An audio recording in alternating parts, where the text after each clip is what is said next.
Hi there, and welcome to Dork Wars, the podcast, your galactic hub for all things Star Wars and more. My name's Blake, and I'm here with two of the best hosts in the galaxy. First off, the funny one, Wesley, So, who is really in charge here? and the commentator, Andrew. I've given up all my inner peace. I've made my mind a son of space. Tonight, we are getting back to our roots with some Star Wars Celebration news. We are also going to be talking Andor, Season 2, Episodes 1, 2, and 3. So, we were doing Lord of the Rings. We did parts 1 and 2, that being Fellowship of the Ring and the Two Towers. We're going to take a step away from that so we can get Andor finished up. We want to take Andor week by week because that's the new hot item, right? We want to be in the now with it. So, we're going to do Andor. That's 4 weeks of Andor. And then we're going to come back and finish the Lord of the Rings with Return of the King, aka Return of the Dork. Actually, will be really cool when we do it because we will be returning Yeah, from from quite That's doing the Lord of the Andor. Rings movie with the best war scene, right? That's the one we're talking Uh, about, right? oh, hey man, your boxing partner's not here tonight, so yeah. ding ding ding. But let's just go on and get into it. There's so much to talk about it, and I am stoked to be talking about it now. Hear this. Now hear this! Now hear this! Now you hear this, whoever you are. So before we even get into the Star Wars Celebration news, the 20th anniversary of Revenge of the Sith is this week, the anniversary showing. And it's opening April 25th. The dorks are going to be watching it the night of the 26th. So we've already got our tickets. We are super ready. You guys feeling it? The hype this I'm Saturday. feeling the hype. I watched Phantom Menace. I watched episode 2. I'm hyped. Oh, so you Yeah. prep for it. You Just pre-gamed. for fun. I mean, I know what's going to happen. I mean, we all know what's going to happen, but We'll try not to spoil it for you guys, but I mean, to your point, we know what's going to happen, but every time I watch it, I just find myself just, please, Anakin, don't turn to the dark side. Come on, man. Like, listen to them every time. Wesley's gonna be crying in the theater, like, "No, Anakin!" Yeah. We'll bring the tissues, man. But anyways, we are super stoked to go see Star Wars: Revenge of the Sith this Saturday. I guess it'll be last Saturday once you guys are watching it because this will be released next week, more than likely. I don't know. We might get it out before Saturday. it was really good. It was amazing. It's We awesome. loved it. But yeah, there's nothing like seeing a Star Wars on the big screen. So let's move now into Star Wars Celebration. Dude, we could do a whole episode on just this. But Yeah. they had to do Celebration and then release Andor the same week. Like, come on, guys. Why would you do that? But it was weird here, at least for me, because I would wake up to news every day because it was happening in Japan. And of course, we are here in the United States. So I didn't get to watch the panels live like I usually do. Had to go back and watch them after the fact. So a little different. Hopefully next time it'll be a lot different. Hopefully next time we're all there. That's what we're maybe planning on. That'd be cool. So is there not one? Is there not a celebration in 2026? It's just going to be the next one's in 2027. Okay, every 2 Correct. years. So they have them. They space them out. They don't have one every single year. They don't even have them every 2 years. Sometimes it Which just makes depends. sense because Yeah. Star Wars announcements and Star Wars not announcements, but Star Wars themed things will be at a lot of other events too. So there's no Yeah. reason to hit one every year, especially when they've announced everything for the next 2 years and it happens to Yes. all be in May. It's gonna be May. Yeah, for sure.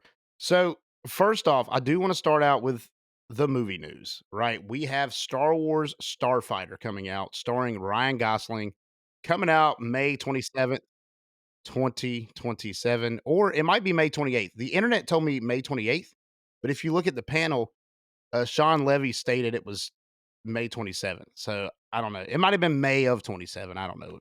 But Who cares? It's 2 years from now. They'll probably delay it by like a month or a week or who knows. I mean, doesn't matter. might I not might Are not we even even make it. confirmed that it's Ryan Gosling? Oh yeah, Ryan Gosling was on stage. They are in pre-production and they're going to start filming this fall. Do we think it's gonna follow kind of the events of the game? Well, no, this is actually going to be set after the sequel trilogy. They confirmed that as well. Will this take place of Cara Dune's? Yeah, so that's what I was thinking.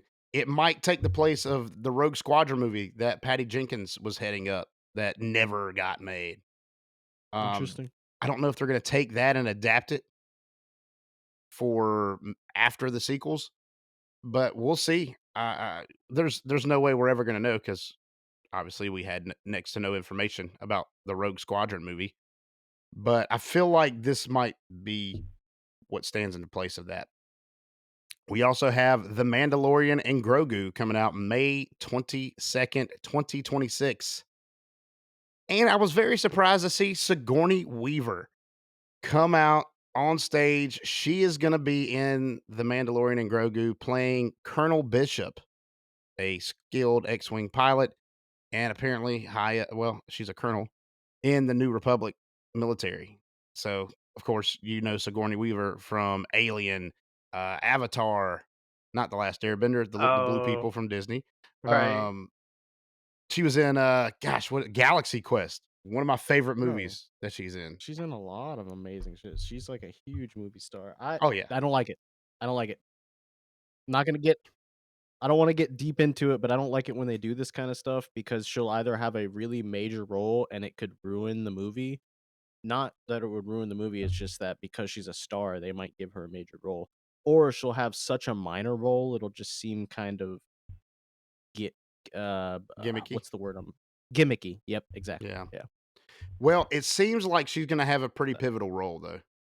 That's what we're Yeah. saying. She's gonna be the one that actually hires the Mandalorian to come back and help them It could against be like all Yoda's of major role. I mean, not Yoda had Thrawn. a major role in the original trilogies, but he really had no screen time. You know what I mean? Yeah. I have no idea. But they are making it a point for you to know that Sigourney Weaver is gonna be in this movie. There was a trailer shown only to those at Celebration for the movie. Um, there's apparently like a hut and a boxing ring. I've seen some snippets of it. I haven't actually seen the trailer. I haven't been able to find it yet. But Mm. once I do, heck, it might be playing above us right now. I don't know. Once you do, we're releasing it. Yeah, we're releasing it. And apparently there is a new trilogy. It's going to be headed up by Simon Kinberg as a producer and writer. This guy did a lot of screenwriting for the X-Men films, like Last Stand, First Class. Oh, He actually helped produce Days of Futures Past and Dark Phoenix. He also produced and wrote for Jumper. I don't know if you guys remember that Hayden Christensen movie. Jumper was a cool oh, film. I actually really Jumper is such a mediocre great movie. I know, right? I, It's like I not like that movie. great, but I like that movie. it's pretty solid. It's a solid movie. But he also produced Deadpool, Logan, Deadpool 2. I So like he's Logan and yeah, Oh yeah, I Logan's Deadpool. just great. watched that the other day. Yeah, that's a great film. So leave this in his hands. Hopefully we can get a connective story, not just being pulled here, there, and everywhere. I would be down for that. But no news other than the next trilogy is happening, and Simon Kinberg is currently on board to produce and write. Moving on now to the big series that are coming out. We have Maul, Shadow Lord, Yes, coming out sir. 2026. I believe it's going to be done in the Clone Wars art style. And you're going to Hmm. get the story of Darth Maul from the ending of Clone Wars until we see him in Rebels. So we'll find out how he got trapped on Malachor, his dealings with Crimson Dawn, and all that stuff. So that's going to be pretty fun. I hope Yep. it's good. I hope it's good and not like childish, you know. Yeah. Well, I will say I think they learned their lesson with Clone Wars. They started out more kiddie, and as the show progressed, it was still made for kids, but like I could get into it. I enjoyed watching it. You say they learned their lesson, but is it the same writers? I believe it is. I believe it's the same folks that were on Clone Wars are going to be doing this. Then heck yeah. So Excited. 2026, no specific date, but 2026. We also have Visions season 3. Love Star Wars Mhm, Visions. Season 2 for me was I loved season 1. And they're going back to like the Japanese studios for this. So that comes mhm. out October 29th, 2025. I am psyched. And what I'm even more psyched about is that there is a Visions spin-off series, The Yeah. Ninth Jedi. Yeah. When I saw that, I said, "Oh yeah, we played that game show a few weeks ago, and that's when you first introduced me to the Ninth Jedi." It was one of the questions, and so I thought of you when I heard that announcement. And if you go back and watch, please go back and watch Dorkwood the Game Show. We had a ton of fun making that episode. It was our introduction to video. It was a lot of fun. But I did mention that The Ninth Jedi was my very favorite episode of season 1. So I am super stoked that they're going to have a series about it. I don't know what the length of it is, but it's coming out in 2026. 2026 is a big year for Star Wars.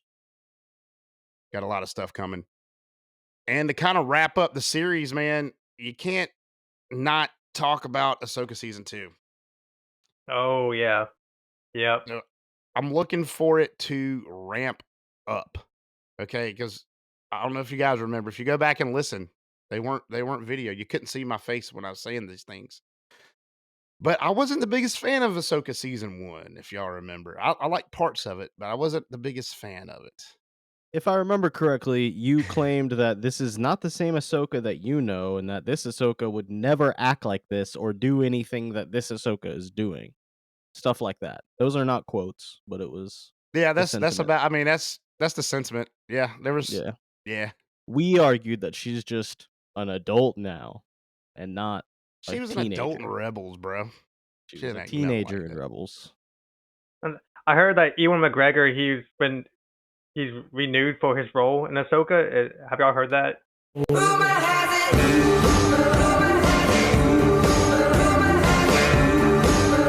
I know Hayden Christensen's confirmed. I don't know that Ewan McGregor is confirmed. I know it's rumored, but those rumors tend to have a lot of weight, kind of like Oh, Liam Neeson in the Obi-Wan show.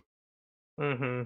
So hopefully, I could see some really cool flashbacks with Ariana Greenblatt playing a teenage Ahsoka, Hayden Christensen, of course, being Anakin, and Ewan McGregor being Obi-Wan. As long as they don't do that like real crappy de-aging that they tried to do, where Anakin had his ponytail and stuff. He was still a Padawan, but he looked like 40. That was where all the money just ran out right there. Yeah, Uh, that's the budget.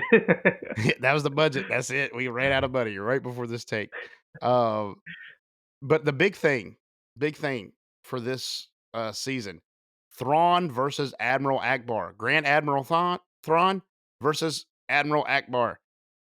He is going to war with the New Republic. We're getting the full scale war that I think we all kind of predicted, and hopefully it's going to play out and be the conflict that I want it to be. like If it's not, I heard that too. That, like it's gonna be Admiral Akbar versus Thrawn, but which is cool. But at the same time, why? Like, what does Admiral Akbar have to do with Thrawn? he's an admiral for the New Republic. Sure, but I feel like this is like Ezra's fight or Ahsoka's fight. But Yeah, but Admiral Akbar is the top military guy for the New Republic. So uh, if he's in a war with the New Republic, that's who's coming out to get it, man. okay, Admiral Akbar is the best of the best. He can sense traps. It's a trap! it's a Okay. trap. He knows all about traps. So Thrawn, being a master of traps, will not be able to trap Admiral Akbar. I wonder though. I wonder if we're going to see the death of Admiral Akbar Don't say because we that. don't know how he dies. I mean, we don't know how he dies. This could be it. I'm just saying. I feel like he gets an honorable death and nothing violent. And Thrawn could give it to him. The whole Ghost crew will be in season 2 of Ahsoka. Zeb is going to join Ezra and Harrison Dula, Chopper, and hopefully I'm assuming it's called Ahsoka, so I'm assuming Ahsoka makes it back with Sabine. So they're all gonna get back Maybe at together. the end. Yeah, maybe at the end. I just feel like I don't know. I feel like a lot. I feel. Hear me out here. Behind the scenes, there was not the greatest reception to. Or in front of the scenes, there was not the greatest reception to Ahsoka. Behind the scenes, they decided, let's try and find the best way to recover this, and by introducing all of these well-known, beloved characters, again in live action, they're probably trying to save face, in my opinion. But I Possibly. hope it's good. I hope it's great. I have high hopes for this Thrawn versus the New Republic thing. I have some hope for it. We're also going to be getting some more Balin Skull and Shin Hati. Rory McCain is replacing the late Ray Stevenson as Balin Skull. You That's may know cool. him as Sandor Clegane from Game of Thrones. Yeah. The Mm, Hound, right? Yeah. Yeah, that was awesome. interesting. Yeah, that's a good casting there. Yeah, Yes. it's just gonna look different. It's gonna be like I Superman know. casting again. Yeah, it's Yeah. it's sad because Ray Stevenson, he was one of the best parts of Ahsoka season 1. I mean, he was Yeah. one of the best parts. And I believe this is gonna probably be set after the Mandalorian and Grogu movie, and will probably be released after. We don't have a hard date of release. It's just 2026, but I would assume it is after Mando and Grogu. Something in Mando and Grogu is probably gonna help lead into this stuff too, I think. But that's just me. So you said the movie's coming out first and then season 2? That's what I think. We don't have a hard date. We just know it's 2026. But we do know that The Mandalorian and Grogu comes out May 22nd of 2026. So probably a fall release for Ahsoka. And like I said, that's a total guess. So let's go on and move to the games. We are not covering everything in Star Wars Celebration, guys. We are hitting the highlights. If you guys really want us to, I may make a video, like a 20-minute video, just showcasing all the stuff we didn't talk about in our news here. But first off, guys, we're going to be Fortniting a lot next month. We're going to be knighting the Hmm. fort all the time. The dorks like playing Fortnite together. We have a lot of fun, but there are Hmm. going to be a ton of uh, Star Wars skins and themes and weapons, and the whole season is Star Wars, calling it Galactic Battle. Um, I saw Luke Skywalker and Mace Windu in the preview, Palpatine. Really? Yeah, Darth Jar I was Jar's in the just preview. Qui-Gon. I I thought I can't Qui-Gon and Jar Jar were in the preview. I don't remember seeing Qui-Gon. Y'all said it in the chat. Are you Did serious? we? I didn't see it in the chat. Maybe someone else saw it. I've seen it one time. Yeah, I'm super stoked that Darth Jar Jar is real to some degree. I feel like we manifested that. If you go back and listen to our first May 4th episode back in like 2021, we did a Darth Jar Jar episode. Had a ton of fun with that. It was the introduction of Master Yoda on the show. Andrew is currently showing us a text message. Okay, so did I say that? Did I send that text? You said that. Did I? Palpatine, Qui-Gon, and Jar Jar are confirmed.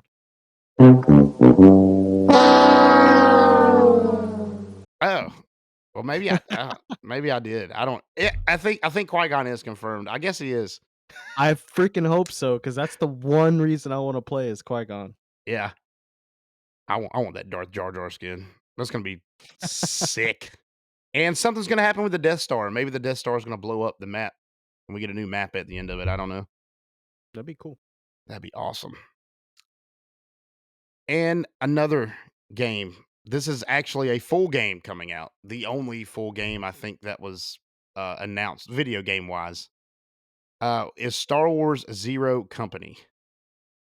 And I'm going to tell you now, I don't know much about this game. I did see Um, I think it was kind of a trailer, like, about who each person was, or it might have been just a photo thing about who it might have seen it on TikTok, I can't remember, but the Mhm, different mhm. characters, it seems like it's gonna be a pretty fun game. Yeah. I know you guys were saying it looks like it's gonna be like a XCOM style game. Yes, so it's supposed to be an XCOM, basically not like a remake, but kind of an XCOM clone. Uh, Yeah. it's gonna have a couple of main heroes, like you said. There's some heroes that were announced, but if it's gonna be anything like XCOM, you're gonna have to recruit soldiers, and you'll be able to customize them. You'll be able to give them customize not customized weapons, but like researched weapons and stuff like that. You'll be able to build like a home base.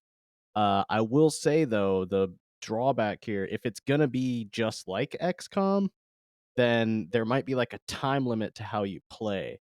So it's kind of a roguelike where every single time you play, it could be a different map with different mini events that pop up. It could be uh you might have like, I don't know, 50 decisions to make, but I'm hoping that there's going to be a set story, and it'll kind of be a mix with KOTOR where you'll like have a set story and you'll be able to decide stuff, and it's not going to be under a Yeah. time limit. It'll just be like here's some kind of more like, this is gonna be a throwback, but more like Battle Ogre or Final Fantasy Tactics, where Okay. you just kinda move along a linear section where you can make choices like in Star Fox, where it might decide which direction you go, but the choices are limited and there's only like 2 or 3 outcomes at the end, something like that. Okay. But it'll be a I tactics game. yeah. I'm down for that. I think that'd be a lot of fun to play. Hopefully multiplayer. We can all play together. That would be fantastic.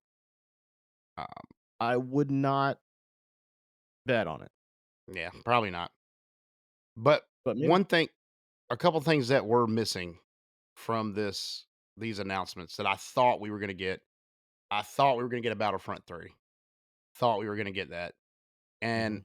I'm very surprised that they did not now announce another Cal Kestis game because Fallen Order came out uh or no, Jedi Survivor, excuse me. Fallen Order is the first one, Jedi Survivor is Yeah. the second one. Jedi Survivor came out like 2 years ago now.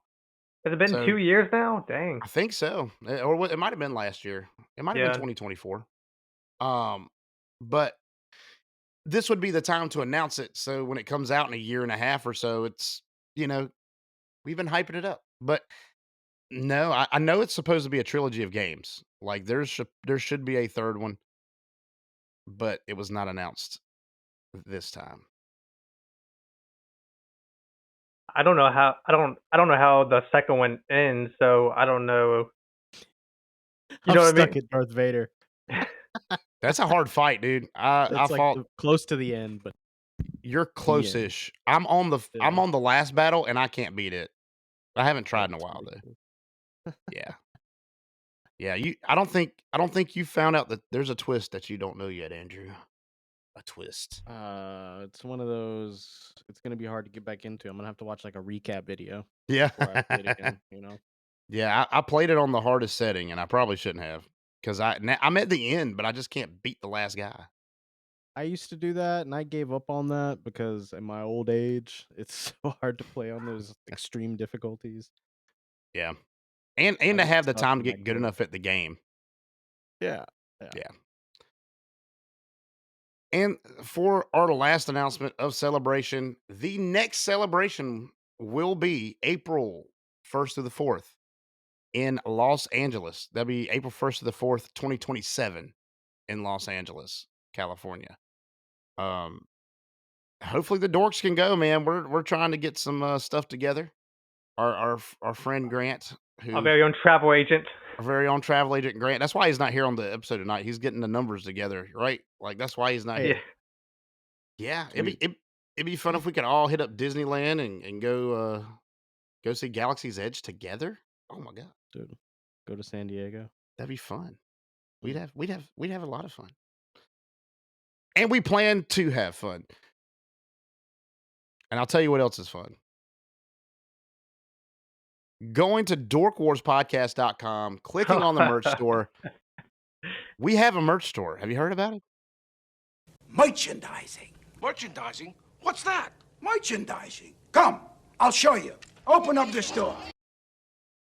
We've got Dork Wars, the t-shirt, Dork Wars, the hoodie, Dork Wars, the coffee mug, and we even have Dork Wars, the very tall, expensive Rakatan statue that we stole from.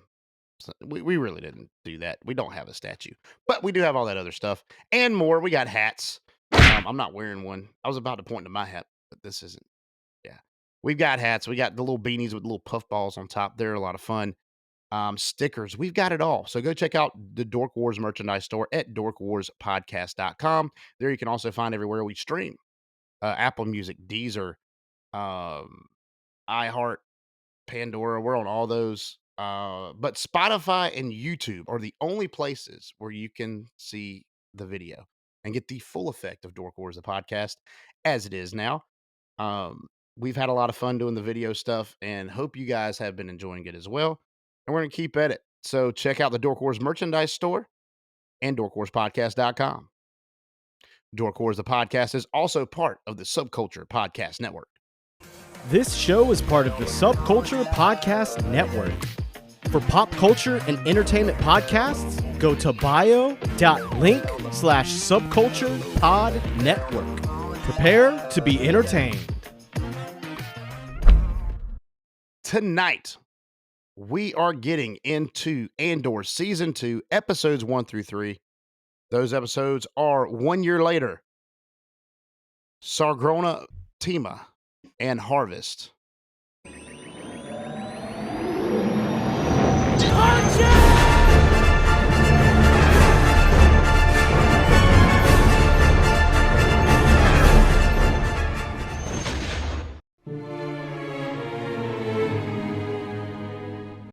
Before we get into the meat of these episodes, there are going to be spoilers. So if you have not watched Andor Season 2, Episodes 1 through 3, pause Dork Wars, the podcast. Go take a little break. Go check out those episodes. Pause. It's about an hour and a half worth of viewing. It's a whole movie. You got a whole movie to watch before you come back to Dork Wars. And then listen to our thoughts, because I'm sure we're going to have a lot of them. Wesley, I want to come to you first, man. General thoughts on Season 2 as it's begun. How are you feeling based on what we got in Season 1? Like, I know you enjoyed Season 1, right? Oh yes, absolutely. So, Season 1 was probably my favorite Star Wars media that's been released. So I would say Season 2. I'll start positive here. Like I like Andor. I like the show. I like how it was written and just the acting and just kind of the way this is being presented, because I think it's a very attractive, sophisticated Star Wars media that I like. Now, this first arc, though, as a whole, like I can go episode by episode and kind of describe them differently.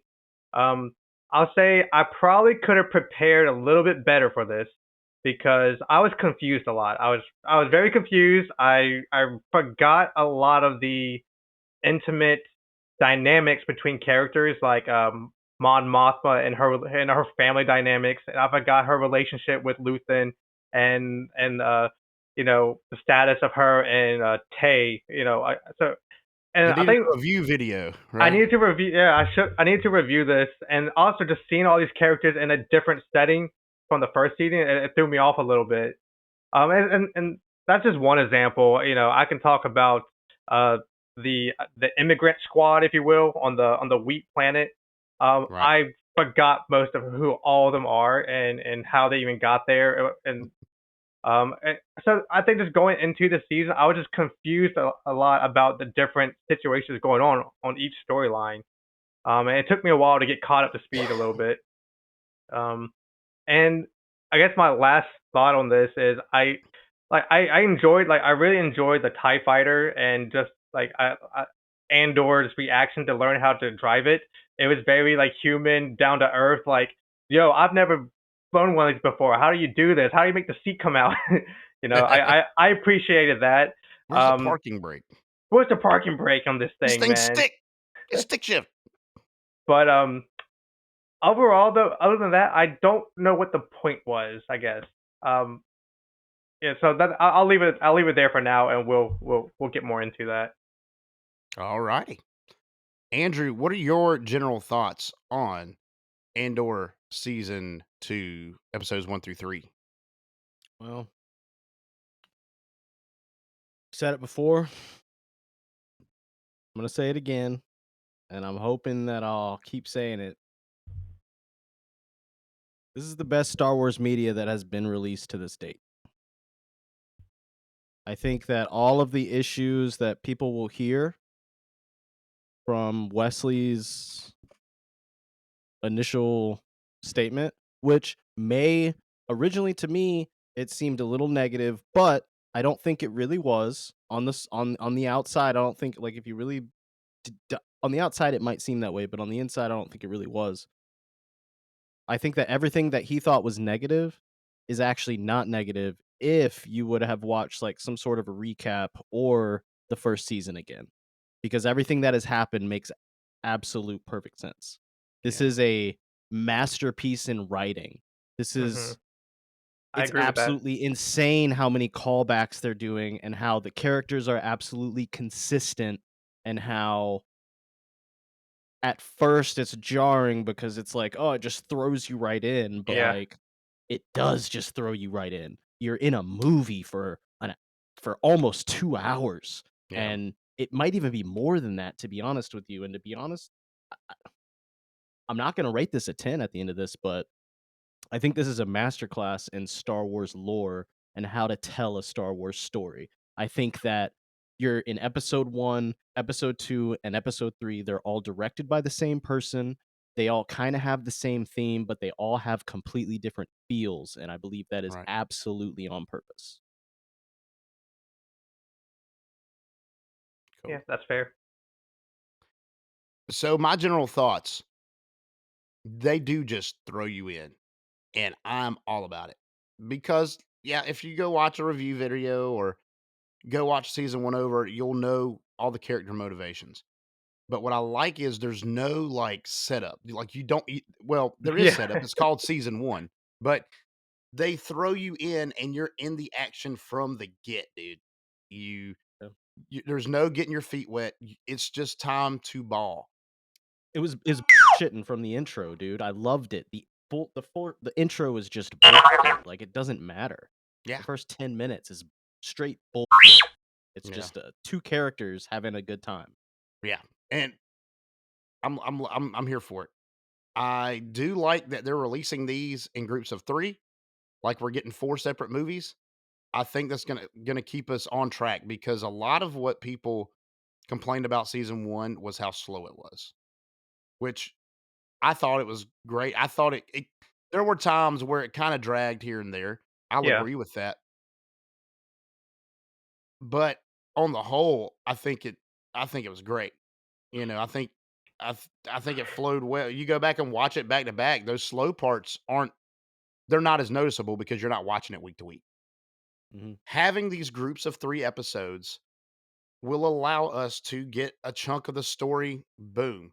And then I believe I think from what I hear is there's going to be a time skip to the next 3 episodes. So boom. Then I don't know if that's gonna I don't know if happen. that's true or not, Yeah, but because I have questions about that if that's true. yeah, they left off Time kind of skips weird.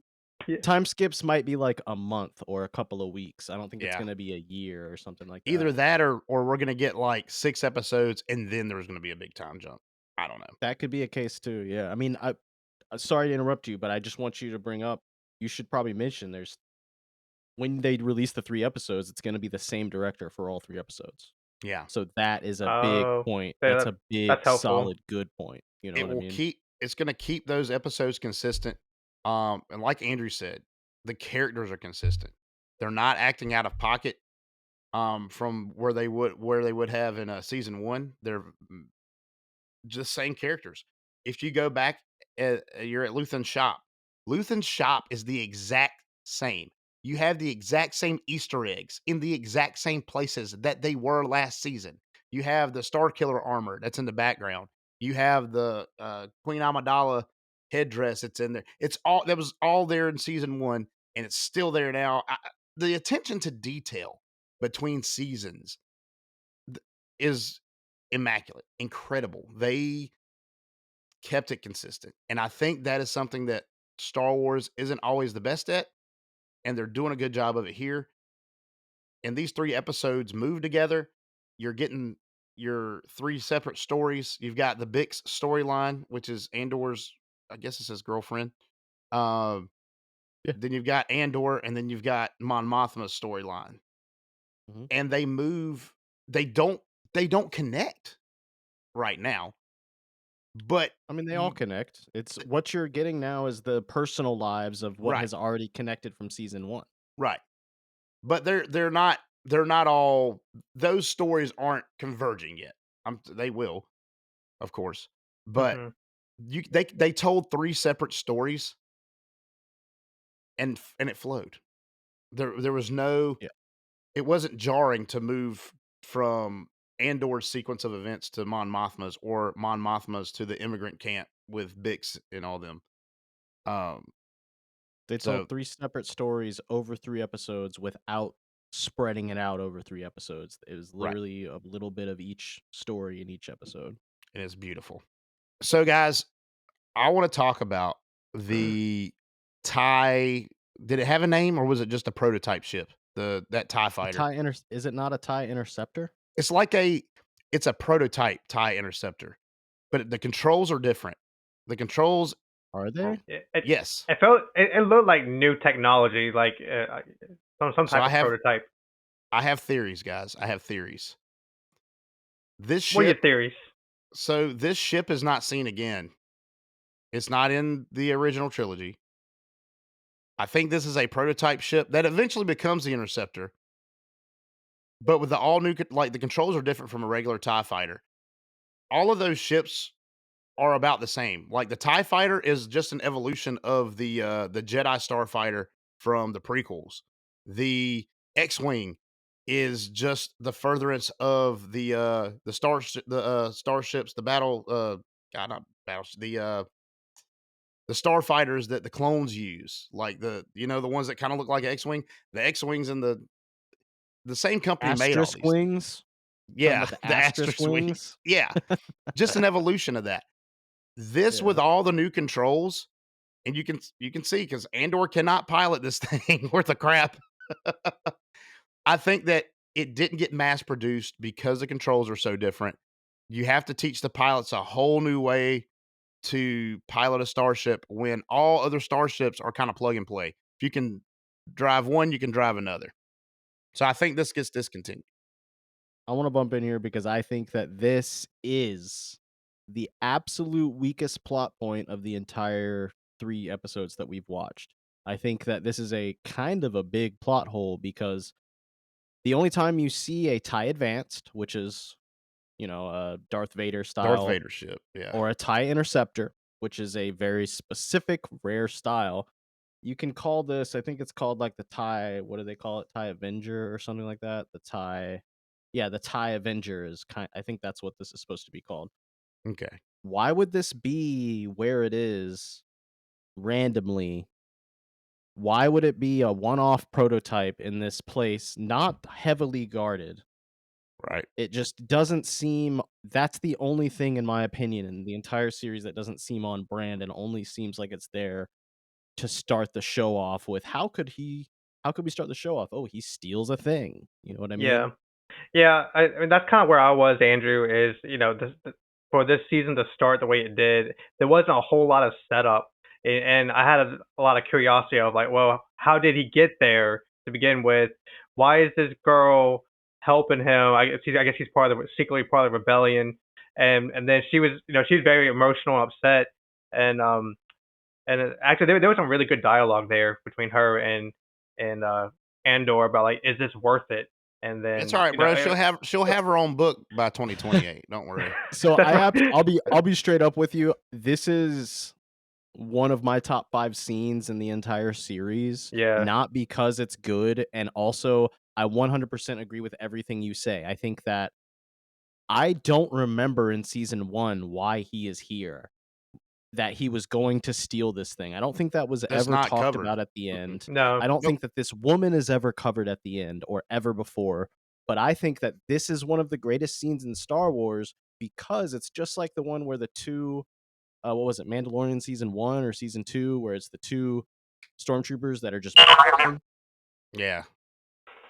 I love that. I love this, like, common side of it it to me, it didn't need a full setup, and I was totally okay with seeing past the fact that, oh, he's stealing some random super insane prototype. The only reason I was able to see past that is because of her. She's just another human being who has lived her entire life on this ship mostly, or on ships, and with the Imperials, or with some sort of level of the Imperials, and she's just whoever she is. I mean, she just she's comfortable with that life. And me working in an office, I'm sure you guys can relate. I can understand just being comfortable with, like, a certain level of, at the wrong job, you can be comfortable with a certain level of just like, it kind of sucks, but at the same time, I can go home and I can eat and I'm happy. And that's how she felt. But then she met this person who made her feel like there's more. And so that to me is all that scene was. It was really Yeah. too long, but that's all that scene was. It was to kind of do what you were saying, where it's like it doesn't tell me anything. In this Mhm. case, it kind of does, but in like a very subtle Well, human way. I think that dropping us right into that scene with no explanation is fine because he's It on a worked, mission. yeah. He's on a mission. He's stealing an Imperial We know prototype. that. That's a Right. run of the mill. I Yeah. don't think that needs much setup. As for the young lady that is helping him out, I think she works with the ship builder, the company of the shipbuilder. If you look at the patch on her jacket, obviously she works with Imperials as well. I mean, that's who they're making the ships for. But Mhm. I think she works specifically with the shipbuilders. I like that they throw you into it with no Mm. explanation. I'd love a Visions episode about that, man. I'd love a Visions episode just about somebody who works on a ship and their company's bought out by a bigger company and it's the Imperials. You know what I mean? Dude, that And that they would get that to would be stay a on vision. because That's they're a pretty good good, yeah, employee. that's pretty legit, man. Are you listening, Disney? Are you listening? My boy's cooking over here for you. Yeah, she was briefed by somebody to, like, not make eye contact with Andor, um, so that's just an I interesting. think that was just her playing like she's nervous. She doesn't know what to do. Mm, She's obviously not had a lot of contact with the rebels, but she's helping She's them out. innocent. Yeah. She's so innocent. She's never broken the law or anything like that, but she feels in her soul that something's Yeah. And she even says, "If I die tonight, is it worth it?" yeah. Like she understands that she could be killed for this. such a good show. It is a good show. I I really do like how it started, and I like the ship. Mm. Um, Yeah, me too. it's I slick looking. I think that TIE fighter is gonna play a bigger role later, like, for a Yeah. bigger mission. Yeah, but I think there's gonna be a problem because it's a prototype, so I guarantee you it's being tracked in some way that the others are That not. that's what I was wondering, it's like, are they not tracking this? Like, don't they have some kind of, Man, GPS locators? if you look back at like Rebels and Clone Wars, they steal ships all the time Yeah. from Dude, that people. just brings me to like, I mean, let's just segue into the fact that this is one of the greatest in the world. This is one of the greatest written secondary subplots. Some random gorilla just troop that turns on each other and creates their own civil war, and he gets stuck there in the Stuck in the middle. Yeah. middle of it. Okay. So what the heck happened there? I was so confused. Like, because they were asking It's just which random. which part of the rebellion are you in? Or I forgot what Who's the This is question. like a not which Dungeons and part? Dragons. I'm telling you, it's like Star Wars D&D. So Andor was supposed to land there and hand Mhm. the ship off to this guy. They Porco. killed the guy Pilot. he's supposed to meet. To a pilot who To a guy probably named knew how to Porco. fly this ship. Yeah, Yeah, who he prob probably knew how to fly this ship, and Luthuriel, is that his Luthen. name? Luthuriel? Luthen Luthen Rail. probably Yeah. knew that Pork knew how to fly the ship. Yeah. Because at this point, Andor kind of works for Luthen. Yes. Andor is Luthen's spy in the rebellion. Yeah, Andor was supposed to hand the ship off. The guy he's supposed to hand it off to gets killed by these troops. He lands and they just go in on him. They're not a part of the rebellion. They're part of their own little rebellion on their world. Um, Yes. their world's going through some serious stuff, But and that's the thing. We learn that everybody's doing it. yeah. So that was a pretty cool plot where now it's two group they're a part of the same faction, but they do not agree on how to run things at all. Um, A bunch of idiots. yeah, they're probably gonna end up getting killed at some point. Uh, Yeah, yeah. Andor's I guess disguise, his empire disguise was too good. Like they believed he was. this guy's a test pilot, and then holds the helmet up. So they think he's Imperial. They obviously do not like the Imperials. So we'll see what happens with that group, I guess. But I think we saw the end of it. Honestly. well, yeah, we did. I think we loved it did. though. I think this is again, I'm just gonna stick by the fact that I think this is one of the greatest Star Wars subplots. It's just like it's seamless. It's great, it's Yeah. seamless, it's entertaining, and it's quick, it's short, and it's Yeah. stupid, but it Yeah, makes and sense. I mean, I don't think it's stupid. I just think it's random. I could totally Yeah. see like imagine us. Imagine the Dork Wars guys are out in the middle of the woods and we have no way to get home. We don't know how to get home. We're in the Amazon. We're talking about Brazil Amazon, right? We Okay. would definitely turn on each other. It would definitely happen, dude. Me and Dietrich, we would fight about the dumbest thing in the world and we would definitely turn on each other. We would have two factions. I love it. It's so stupid. I love it. It's so dumb. Andor's like whispering to them every night, like you need to set a perimeter. You, Yeah.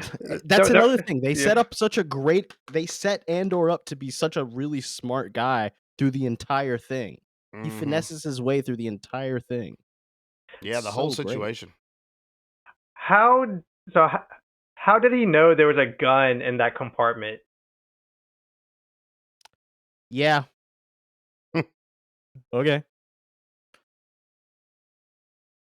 So Now we're getting- next question. Yeah, I was going to say. I No, I'm kidding. Yeah, I'm I kidding. don't I'm know. kidding. I don't know. You're right. This was kind of a confusing set of scenes. There was a lot happening. It got and then because the two tribes or whatever you want to call them, they were playing like rock paper scissors, they with each other, and then all of a sudden chaos ensues. Right, like you got these dinosaurs just showing up out of the jungle, and then like you said, Andor just finesses his way out of his situation and gets a blaster out of it. and gets out. So I will explain this. You're not gonna like my explanation because it's really dumb. The way I watched this entire series, and I'm hoping that maybe if nobody has watched this and they're listening to this and they're going to watch it, the way I watch this series, this is a Dungeons and Dragons one-off. It's like not a one-off, Like a one but shot. it's one session of a Dungeons and Dragons Star Wars themed series. That's how I'm watching this, okay? So this makes a lot of sense to me because it is just a bunch of bullshit and I love it so much. It's just he rolled a 20. No, I mean, I don't know, man. I guess like if I really wanted to explain it, he's an operative who's been on a lot of ships. He's a decent pilot. He's probably traveled a lot.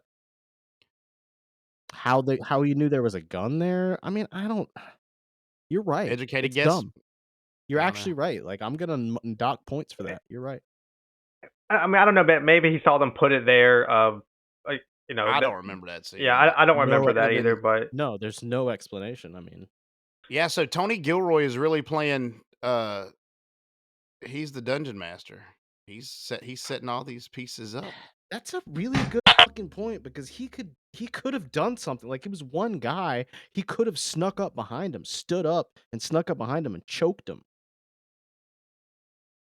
I mean, that's insane that he just had found a hidden compartment with a gun.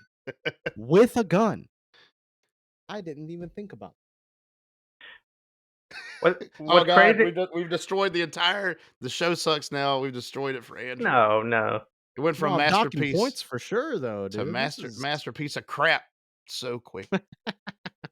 Well, just think about the guys trying to. Just think about the guys trying to move the Tie Fighter like what 5 centimeters an no. hour. So it wasn't 5. Yeah. So it was 5 centimeters an hour or something. It was they were trying to, and then the math at the end. I don't think it made sense. They were like It they're gonna didn't move work it out. 5 meters by midnight. Hmm. It was good though because it set up a pretty simple. It set up a really simple resolution of just stall them, just shoot at them so they Yeah. can't pull, and Dude, then that's the one thing I like about Andor getting into the ship when he finally oh, learns how to pilot a little bit, and they start shooting at the ship, and he's like dodging the blaster bolts like ever so slightly with the ship. That's crazy. this is kind of like a shit sandwich, dude. I hate to say it, but now that we're talking about it, man, 1 and 3 were so good, and 2 is like got a lot of questions. It's Oh a no, mystery meat. mystery.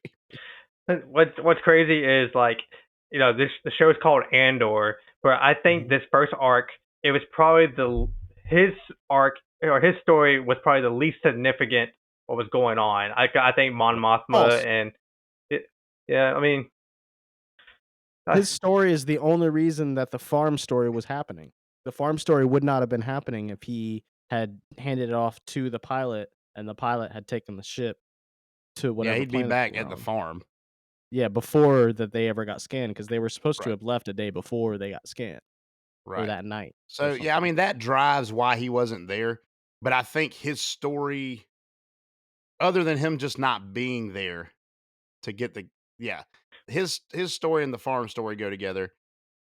But I think just the contents of his story Dude, doesn't really have an overall effect on the I don't want to galaxy. say I don't want to say least interesting because that sounds like it's not No, it's interesting. interesting. Yeah, It was it is interesting. interesting, but I think compared to the others, I think the other stories had um he more I don't know impact right now.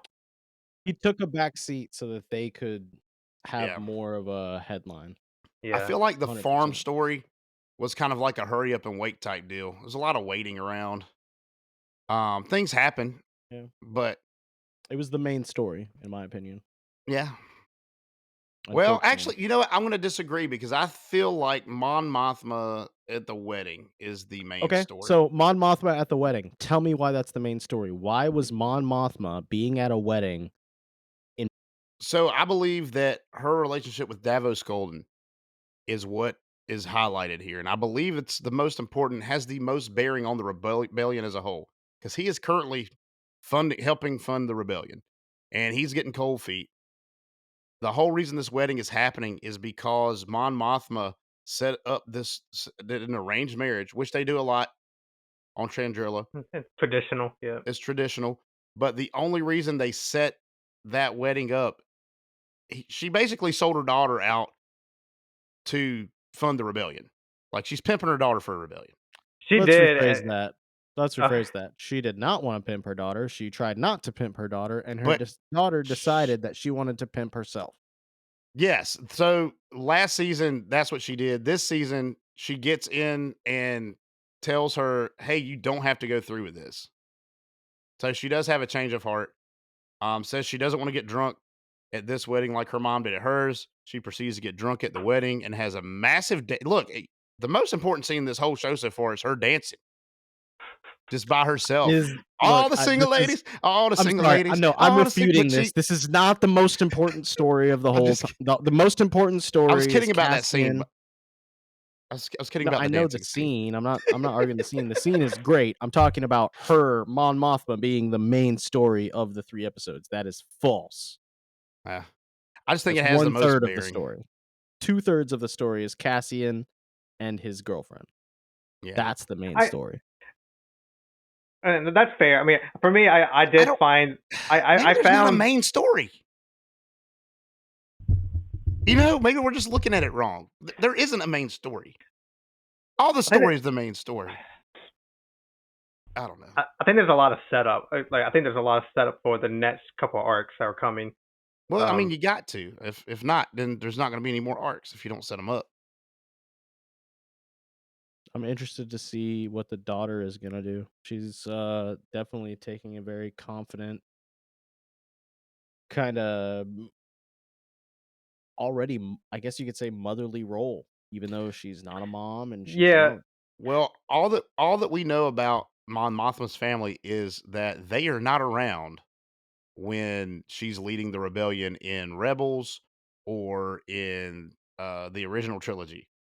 Her family's not around. I have a feeling. I don't think they're gonna. Well, they might die. I don't know, but I have a feeling like she just gets cut off. Like they end up just cutting ties by the end of the show. I can see that. Yeah, because her daughter is so traditional, and to be a part of the rebellion goes against everything that Chandrilla stands for because they're pretty close to the core. That's a pretty imperial place. Um, so they're not hurt by being part of the empire. They have a comfortable life. Everyone there enjoys it, except for Mon Mothma, who feels like she needs to do something. And of course, which Luthen doesn't live there. He lives on, I think he lives on Coruscant. Yeah, he does. He lives on Coruscant, but he was there for the wedding. And Davo, apparently, I don't know what his motivations are at this point. It's they've kind of left that a little murky, about how he feels about things. Well, I But just want to say, I mean, I think the reason that I feel so strongly that, I mean, at the end of the day, it's splitting hairs. That why this is not the main story is just because they do a poor job of okay, in the make believe world of Lord of the Rings, Star Wars, Star Trek, Clifford the Big Red Dog. It is impossible to make something valuable seem actually valuable. It's very impossible. And so, what this entire third episode and her Mon Mothma's story was to show is that there is so much value in this royal relationship. And I don't think they did a very good job of really explaining that, other than the fact that it's beautiful and lavish and very royal. You know what I I think mean? Like the I think we're presenting of this valuable thing from Davos Skolden was had no bearing to me. I didn't yeah, give a shit about it. But supposedly it's supposed to be this huge thing. Like it's supposed to be a very big part of the story. And right. I guess they'll reveal that in the next couple episodes, but it didn't Well, seem that way. I'm a little upset that you're bringing Clifford the Big Red Dog into this. He did nothing to you, sir. Okay, you leave that dog's name out your mouth. All right. That's exactly you're proving my point. He did I'm just absolutely kidding. It's a nothing. There joke. was zero value. That's all I'm saying. But what I will say is I think that they are literally setting up Mon Mothma to lose everything that she has. She's gonna lose everything to become the rebel leader, to officially join the rebellion.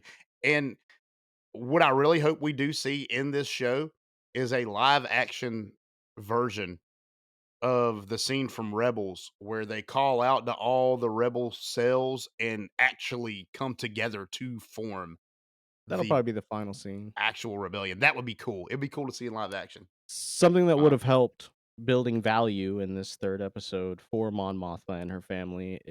What's up with her husband? he's just a Did I douchebag. miss something? Is he Yeah, dead? he's a chump. So he's just chump. He's absolutely just absent. because I feel like he's there. I feel No, like he's there. the daughter only has her attitude, only has her royal way, probably because of her father. She definitely didn't get that from her mother. So why isn't her father playing a role in this second and third episode where he's making a point that she's picking up her non-rebellious attitude, her actual royal attitude from him? That would have So been an important building block, in my opinion. we get because they're not. I don't think they're technically royal. They're high up in It doesn't standards or in matter. I don't society. mean when I But say royal, royal, I get I'm what you're saying talking though. about the elite feeling of that's what she is during the scene of Mon Mothma being like Mon Mothma kind of goes down on her knees as a peasant. That's what's happening in that scene of her. Yeah, You don't have to marry this guy. yeah. But her daughter is like, I'm not a peasant, I'm royal. So why Yeah. isn't her father in more scenes presenting that elitist royal attitude? I don't think he has to. He's already got the daughter's already on lock. She's already bought into it. And Yeah, on It top, doesn't make sense that because I he's absent. That's all I'm because I think saying. You can't defend that. the only scene the only scene I can remember him being in of any consequences, like the night before the wedding when he's talking about having fun and being joyous and living yeah, life to the Exactly. fullest. yeah. But The in Andor husband season, he did two important things. One, he gave a pretty good speech to his. It was a That good was speech. a good speech. He Um, sucks, but it's a good speech. yeah, and then remember he goes and talks to his wife Mon Mothma and says, "Hey, I see you talking to. Like, are you having an affair with Tay?" Oh yeah, And yeah, then yeah. then he let her know. Tay was really drunk last night. He had to be carried out of the bar. He's a very weak man. And then he walked away. And then at that moment, you can see, even though he was talking crap about her friend, you can see Mon Mothma's reflection, like, oh crap, like his words are right. Like he is very weak right now. He's very sensitive, and he's a Yeah. liability to the whole organization. I still don't understand where her elitist attitude came from if her father isn't that way. He was in season 1, so why Well, No, isn't he that way in season 2? he kind of had that. I mean, he had that air about him here too. I mean, he wasn't. It I was not the same. I I will don't say, think it was like, the same at all. so they're at what's the Chirillian? Like they're at the Mon Mothma. Chirillion, yeah. Yeah, they're Or at the Mon Mothma estate. So I think he married into the family with their arranged marriage, and so I think in the first season they talked about him having like a gambling addiction, like shit, oh yeah, and so that's right. anyway, I just think that Man, you did watch a recap video. No, I'm just kidding.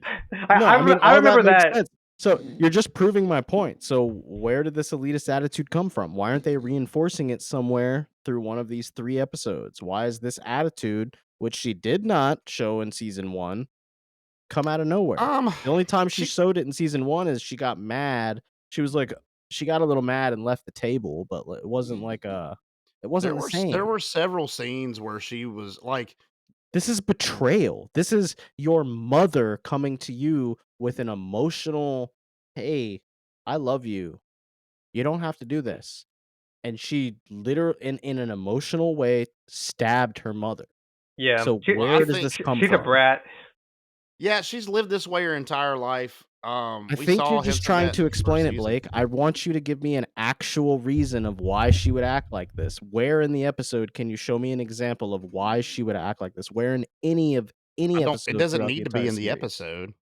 We've seen her and her father act elitist in the past. It's just a carried over trait. That's how I see it. I don't think it's a carried over trait, and I don't think we've seen either of them act this way before. At the end of the first episode, when Mon Mothma walked in on on her daughter like crying on the floor, and she was like, "Oh, what's wrong? What happened?" And she's saying that she tried to hold her fiance's hand, but he didn't want to hold her hand, pushed it away. And then Oh, Mon Mothma was like, "Oh, I'm so sorry that happened to you." And on one hand, it can seem like it shows like the child innocence and how pure this is, but on the other hand, it's like Mon Mothma's reflecting like, "Oh crap, I've set my daughter up for this to be hurt in this way in this arranged marriage. So I think that's why in the next episode, that's why Mon Mothma presented that uh, opportunity to her daughter, saying, "Hey, you don't have to do this if you don't want to." Absolutely. Absolutely. I just think it was completely a little bit out of character for the daughter to react the No. way she did. I think it was once again just like in the first episode, it was just part of the story and written in. So before we move on from this, from like the wedding and all that, I do want to mention again the flash mob scene. Great A, great A, Star Wars. I'll tell you, man. Guy who plays my Mothma, Genevieve O'Reilly, she got some moves, bruh. She was just out there getting it. But the statue that is given to the kids as a wedding gift they mentioned that it was part of the Rakantan Empire or something like that. The Rakantans. It's actually a good callback because they are from Legends. They're pulling some more Legends out. Oh. So it's not a Yeah, callback, it's pulling something that doesn't actually isn't canon. I got you. well, it's canon now. It's in a canon show. So the Rakantan Empire, Sorta. the Rakantans were dark side users around in the time of the when the Jedi were forming. They started trying to take over parts of the galaxy. Just a pretty cool throwback, I think. And that's a Legends thing, so that could be all completely changed because none of that's mentioned in the episode, right? I mean, it could be, but why use the same name? They've done it before with other things. I mean, I don't we think they've hated not changed anything that Ahsoka drastically. for things that they changed, Grand Admiral Thrawn's still a blue guy who wears a white suit like he did in the Legends. but he's skinny. He's not fat, so that was an Oh issue. my god, that's just I'm bringing up your stuff. This is you. I'm bringing up your stuff. I'm just, hey, look, man. I'm just trying to bring some consistency to the podcast. Oh my gosh. Nah, I think that's pretty cool. We might get to see the Rakantans in Dawn of the Jedi and the James Mangold film if it ever happens, because that's around the same time. If it lines up with Legends, or if it tries to. So I just thought it was a cool callback.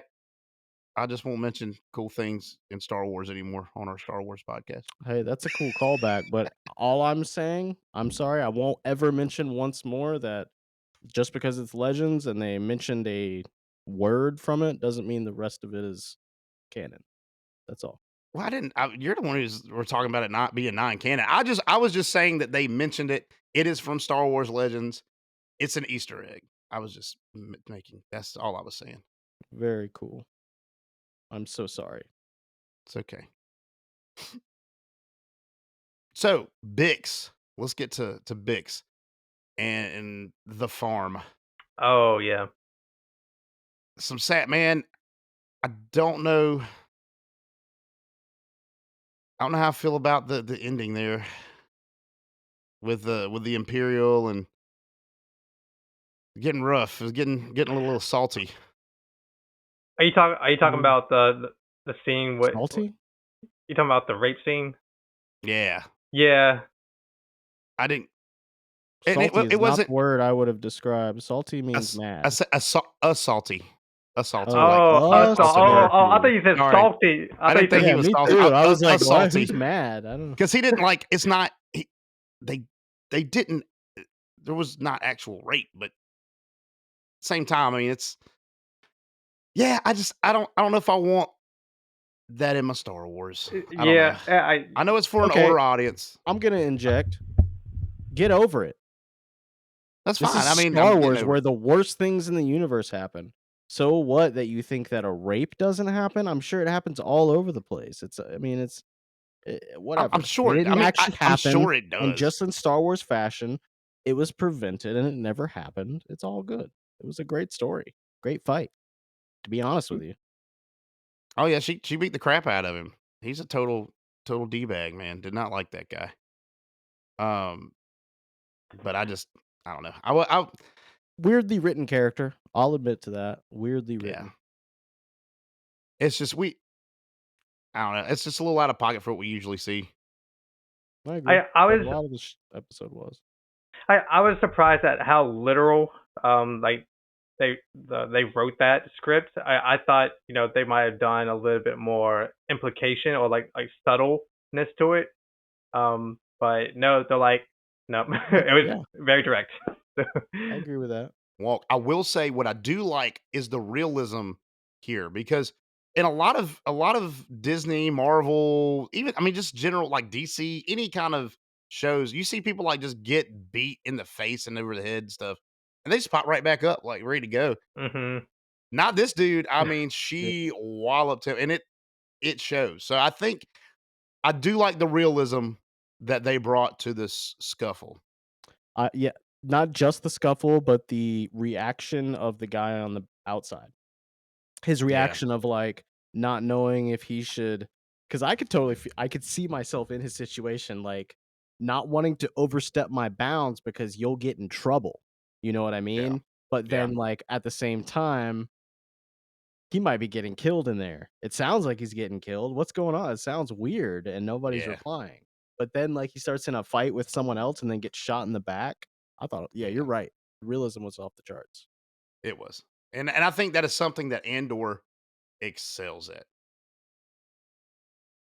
I like the aerial attack too from Andor. I think that's in the 3rd episode. I might be jumping ahead, Oh, but where he's that was pretty realistic too. Like coming it seemed into the like him coming field with yeah. far off, coming in fast too, you Yeah, know? Yeah, when he's shooting out the big silos and the grain falls and kills the That was troopers, like, cool, stuff like that creative. was good, Yeah. I resourceful, think I think all of the, action scenes were great. Yeah, fantastic. You couldn't do them any better. Uh, especially that flying and that whole I hate to say I mean, the whole thing's amazing, but, yeah, seeing that tie, what'd you say, the Avenger is what they're calling it, I think he's come calling in, it tie Avenger, quote unquote. tie Avenger. So he comes in, man, and just he's learned how to pilot this bad boy now and just lays into the Empire. I think that was a great way to wrap up the story. It's pretty cool. yeah, yeah, that worked really well.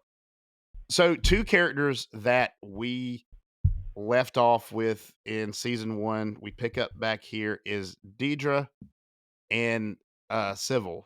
Those are the two Empire workers, if you will. Yeah, the odd couple, The I odd like to couple, call the them. awkward.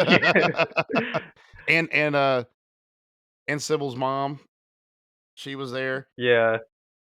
This is one of the best storylines. I'm surprised that we didn't talk about it because this is my favorite storyline of the entire 3 episodes. I think that this is the Is best, those 2? most well-written, random storyline is these 2. And that's really only because season 1 kinda set them up really well. So, they had a bigger well, I can't say because we hadn't seen the rest, but they're kind of involved with Krennic now. They are I guess they're gonna be part of building the Death Star or something to do with that. Um, it's kinda odd where they can like, to see where they are now. Sybil is now a boss, and it's funny, if you watch the first the I don't know if it was the first episode, but it was when we're introduced to Sybil and how he's working in the Empire. He comes in and his first day of work, he literally says the same thing his boss said to him to these guys in this episode. So showing he's grown. He is now a guy who is in charge. He is important and is somebody, but not to And his mom. Um, his yeah.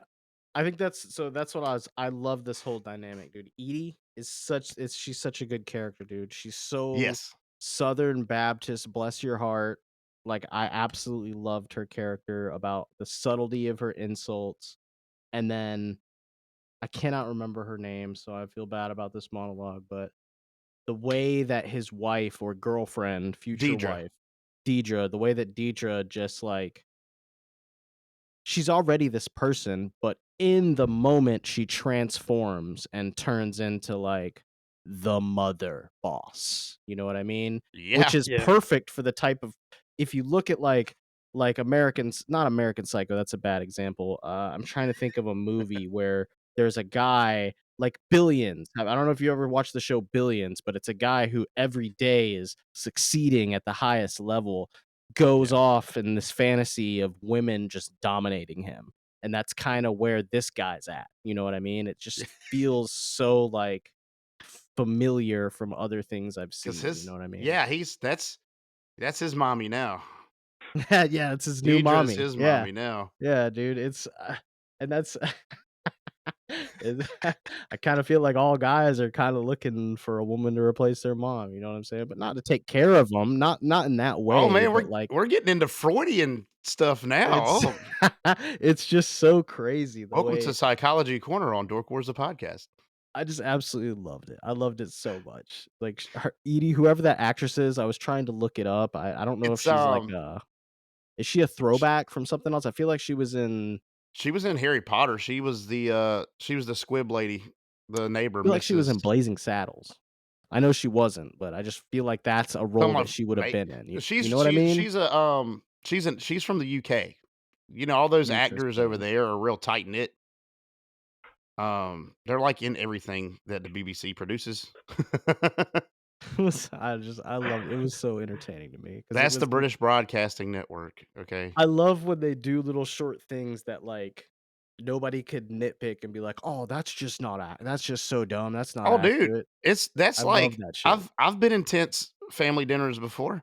That felt just like a tense family dinner, dude.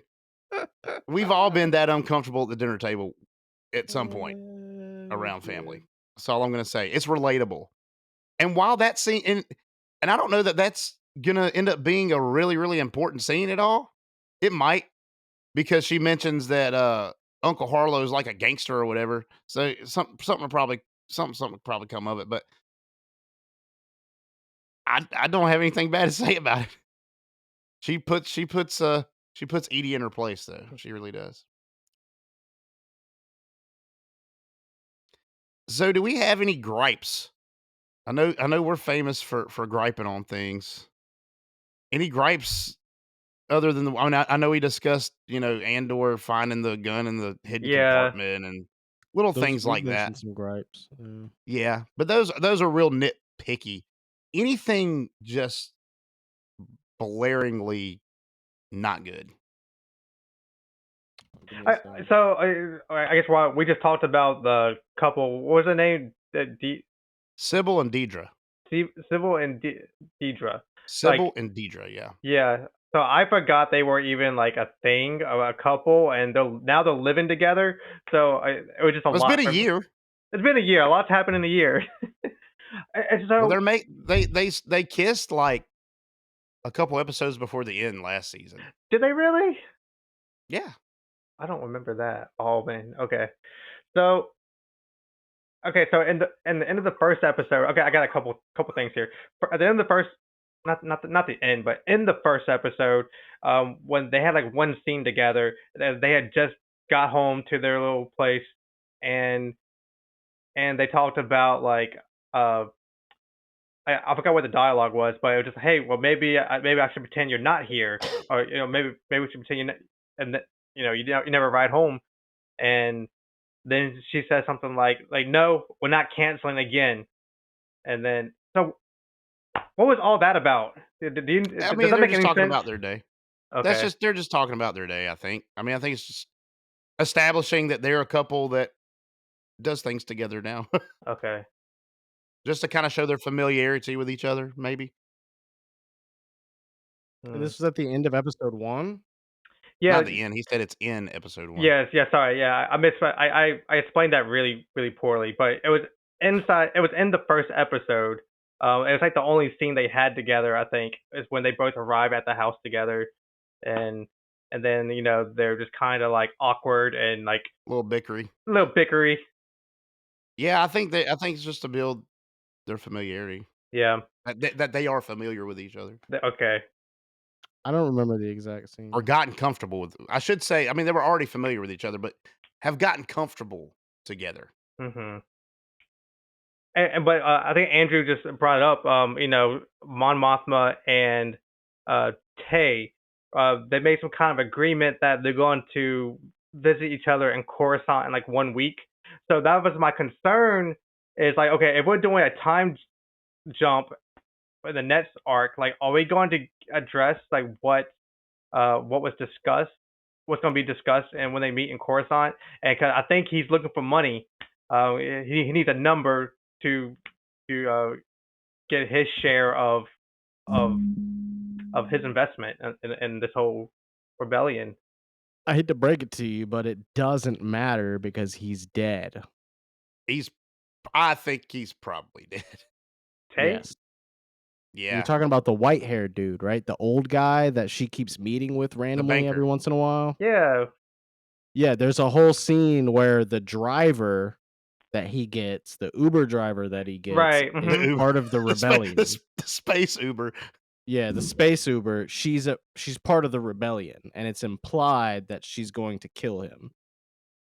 Oh, really? Was that what that was Yes. about?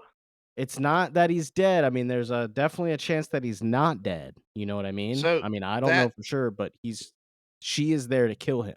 so Vel, which is Mon Mothma's cousin, who's there. Remember, she was in the first. She was a big part of the first arc of Andor season 1, where Andor goes to the planet to help a rebel cell blow up. They they ended up kidnapping a governor or something, and they stole some kind of anyway. It was a heist that they did, Yeah. and turns out it's Mon Mothma's cousin, and she stayed on Chandrilla. Well, she had a girlfriend that they like broke up. That was the girlfriend that drove Tay off, and they had like this little look. Yeah. Yeah, he's It was dead. an implied look. It was like a it was like Bruh. a I didn't yeah. connect that. So another thing I would love to mention, so I hate to sidetrack, but another thing I'd love to mention is the absolute Nazi meeting that took place. Yeah. That is something that we should totally talk about, dude. That was insane. They straight up talked about enslaving an entire planet, and if they Yeah. have to, kill The them all. propaganda Kill 'em all. and then yeah. Dude, That's that the was so crazy. It's the Empire, man. The way those guys got up and started just spitting propaganda. Woo! Good writing. Yeah, this whole show, it is a political drama. It is an action adventure. Like what genre is this? I mean, it's got I guess it's just a drama. But It's why Andor's so good. It's the closest thing to like an accurate representation of just like what it would be like in this time period, not just like yeah, what it would be like from my perception. right. And I will tell you, man, this is some of the best Star Wars I've seen in a long time. And there's no lightsabers. Not a one. Not one lightsaber has been fired up in Andor season 1 or 2 at this point. True. Very true. That's good. I like that. Yeah. No lights. And I love lightsabers. I'll tell you right, I love a lightsaber. When we go and see episode 3, I'm gonna be psyched to see all the awesome lightsaber battles. I hope there's one in the background somewhere so I can prove you wrong. I really hope so. Later, yeah. Yeah, There's just like, actually there's a lightsaber. lightsaber in scene 14 And it's ignited, in dude. episode You didn't 3. see that? It was in a secret compartment being guarded by Clifford the Big Red Dog. That's still unexplainable, dude. Biggest gripe of the episode. Yeah. Oh, It's still pretty. I mean, I still, that's just plot device. All right, guys. So let's go on and rate this bad boy. Do what we do best. Scale of 1 to 10. 1 being this is the worst thing I've ever seen, and 10 being this is the best thing I've ever seen. 5 being just. So Wesley, let's chunk them all together, like the movie of Andor, Okay. season 2, episodes 1 through 3.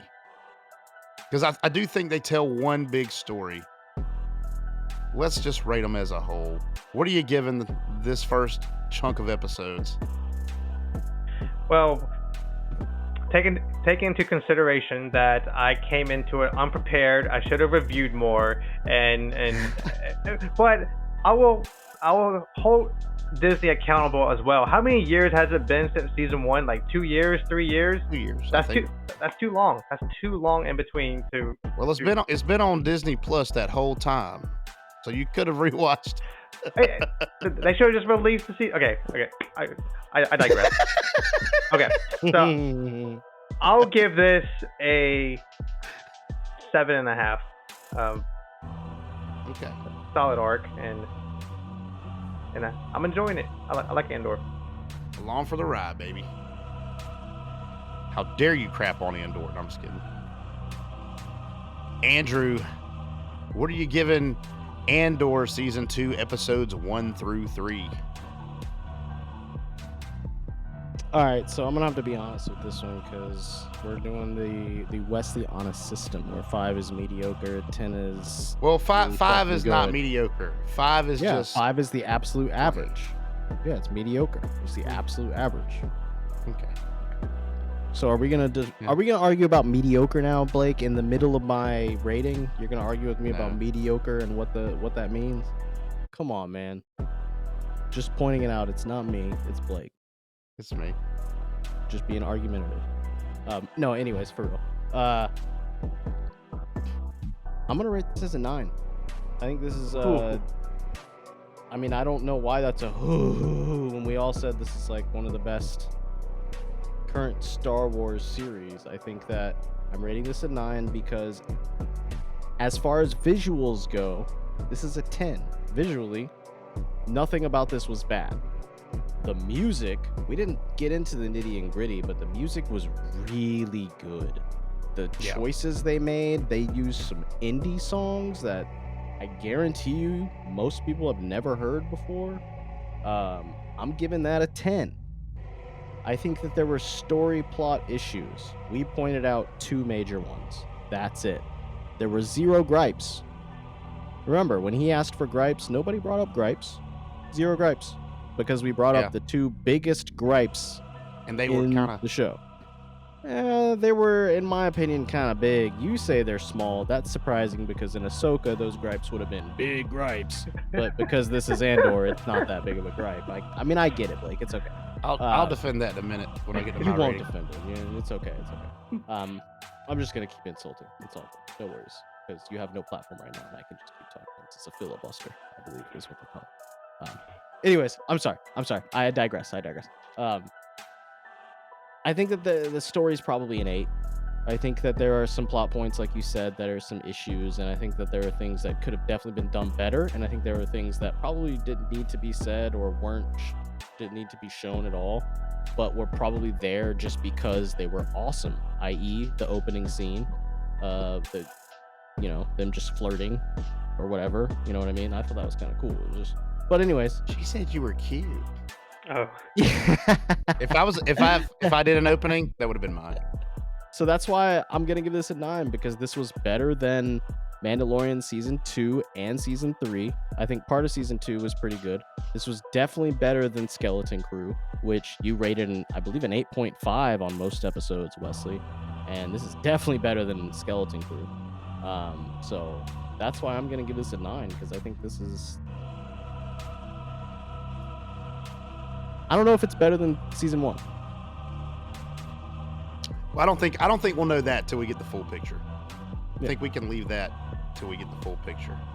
Okay. But I will say that the plot, just finding the gun in the hidden compartment, man, it's used.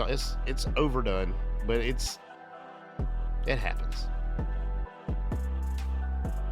But I'm gonna give this a 9 as well. oh boy. Hey, don't be oh boying me. Don't be oh boying me.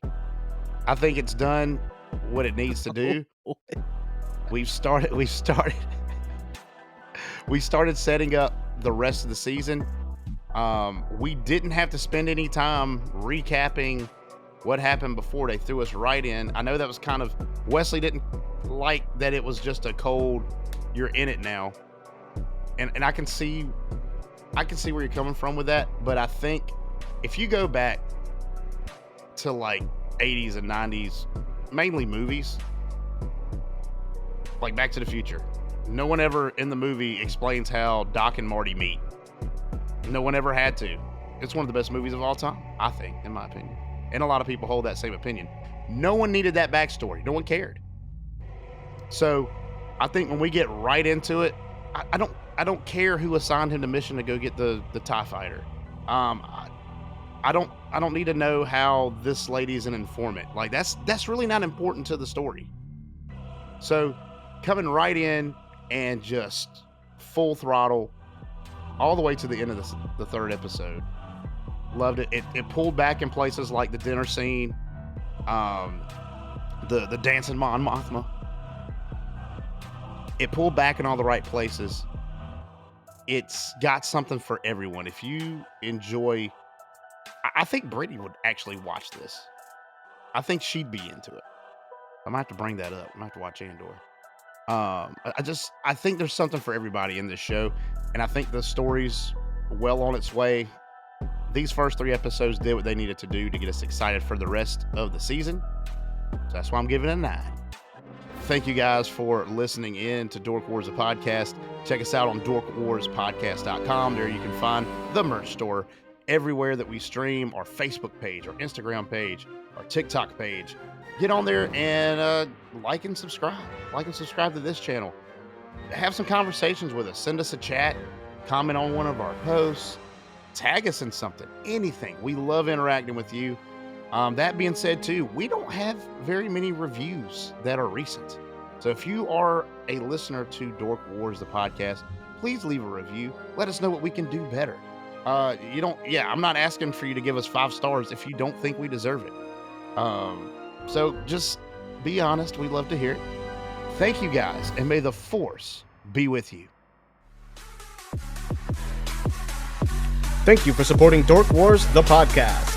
You can check us out on facebook.com/Dork Wars, the podcast. And if you would like to join in on the discussion or maybe suggest topics for us to discuss, please do so by joining our Discord community or sending us an email at dorkwarspodcast@gmail.com. This has been a rotten cantaloupe, rotten melon. No, production.